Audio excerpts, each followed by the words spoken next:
বাড়ি বাড়ি সার্ভে করছে, কার কার নাম বাদ দেওয়া যায়। সবাই যার নিজের নিজের এলাকায় লক্ষ্য রাখবেন, কেউ সার্ভে করতে আসলে কখনো নিজের ডিটেলস বলবেন না। আপনার ডিটেলস নিয়ে গিয়ে আপনার নাম কেটে বাদ দিয়ে দেবে, এটা মাথায় রাখবেন। যারা বলেছিল এসআইআর করতে দেব না, তাদের সরকার প্রায় 90,000 অফিসার ইসিআই কে দিচ্ছে দ্রুততার সাথে এসআইআর করার জন্য। এখন অফিসারগুলো এসআইআর করতে যাবে, বুথ ধরে যাবে। আমি অনুরোধ করবো আপনাদের কাছে, এটা নিয়ে কেউ উত্তেজিত হবেন না।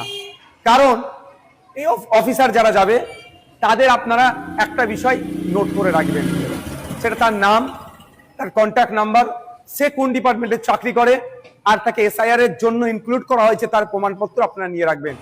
যদি অফিসার কোনো বৈধ ভোটারকে ডি ভোটার, ডাউটফুল ভোটার অবৈধ ঘোষণা করে, তার বিরুদ্ধে আইনত লড়াইয়ের একটা জায়গা থাকবে। এই লোক ছিল এক নম্বর।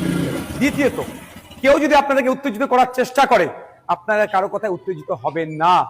কারণ 2021 নির্বাচনের সময় তৃণমূলের নেতারা বলেছিল সেন্ট্রাল ফোর্সের সামনে গিয়ে, সেন্ট্রাল ফোর্সকে আটকাতে গেলে ঘরে যা আছে খুন্তি, ঝাঁটা, জুতো, কুদাল, এইসব কথা অনেক বলেছিল, গিয়ে দাঁড়াবে ওদের সামনে।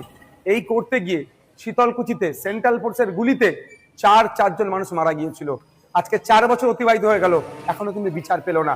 তাই বলবো, কারো কথায় উত্তেজিত হয়ে এই ধরনের ভুল পদক্ষেপ নেবেন না আপনারা।